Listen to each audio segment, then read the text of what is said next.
Let's go ahead and do a typical 3-point lighting setup.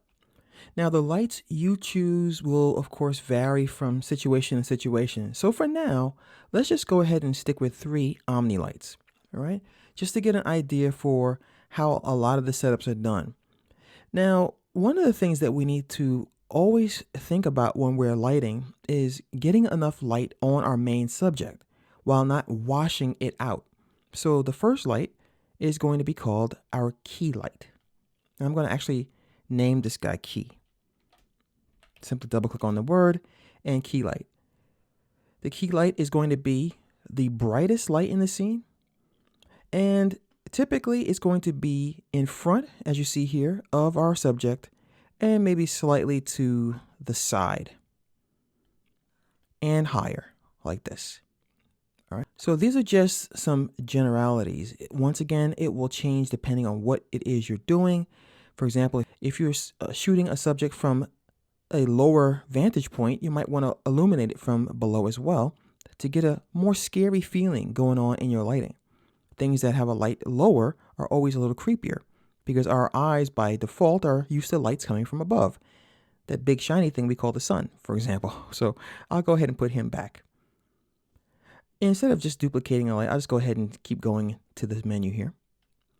Our second light is going to help bring back some of the detail lost by having one big shiny light. This is going to be called our fill light. The fill light's job is to help to round things out.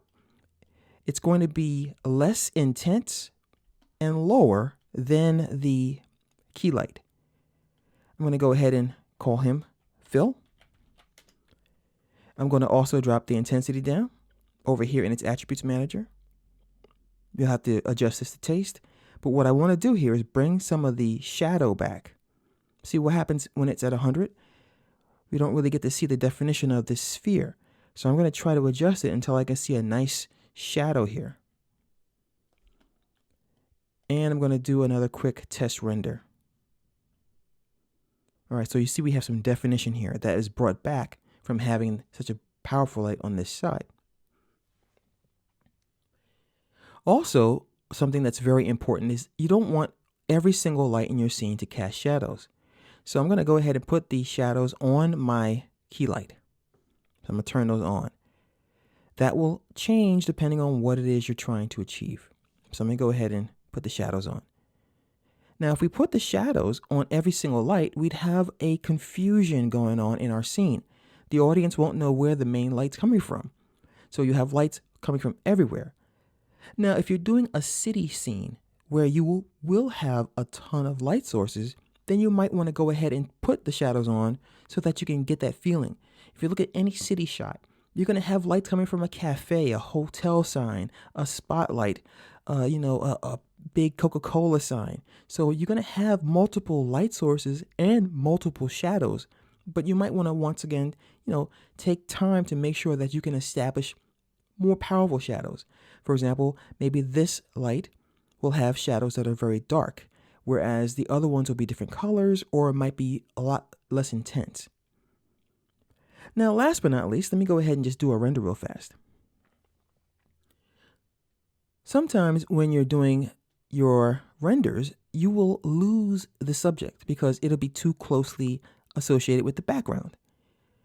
So we have to have something to push or pop it out, and that is called a rim light because you'll be lighting the rim, or it's also known as a hair light because back in the early day of film, the actors or actresses would get a little lost in the backdrop, so they'd put a big strong light behind them, and you could see the outline or the halo around their hair to push them forward a little bit.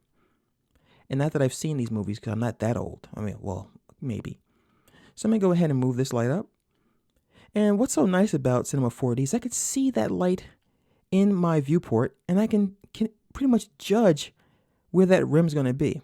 See right here? Nice rim that's going to help me push this sphere out from the background. I'm also going to bump the intensity of this guy up to maybe 125. I experiment with the rim light probably more than any other light because I don't want it to make my objects get lost back there. Now, something that you can do to make sure that this light doesn't take over, because the rim likes to take over, is we can turn some of these settings off for him. For example, let's say this ball was very shiny. We could turn off diffuse. And what diffuse would do is ignore everything else except for things that are shiny, like the specular. So it would highlight the specular. All right, so let me go ahead and do a quick render. And as you can see, it is not powering the lights back here as much as it used to, but we're getting a super strong rim right here. I'll go ahead and just change the angle a little bit and do another quick test render. So as you can see, lighting is very, very important in your 3D workflow. Now, the question that I get asked is, do you have to follow the 3-point lighting setup? Well, if you know me, and if you watch any of the other courses I've done, you know that I am a habitual rule breaker. I am not a big follower of any rule. I like to do things that are going to be right for the situation that I'm in. So I don't always do 3-point lighting because everybody says to do 3-point lighting. As a matter of fact, everybody does not do 3-point lighting. So whatever your scene calls for is what light source and how many lights you're going to put. I've had scenes where I've had 20 or more lights because I just couldn't get it bright enough. You know, if I'm doing like a spaceship in space, you know, like the Sulaco from Aliens, I will have some lights back there, very dim, but just enough to give me a rim of the ship against the backdrop of space. So I'll have a bunch of lights back there to make that happen without overpowering the scene. So, you know, just take this as a rule of thumb, but not something that's, you know, law.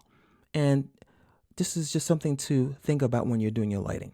All right. So once again, guys, this was a look at a 3-point lighting setup: a key light, a fill light, and a rim light, which I didn't name. So let me go ahead and name that guy real fast. There we go, rim light.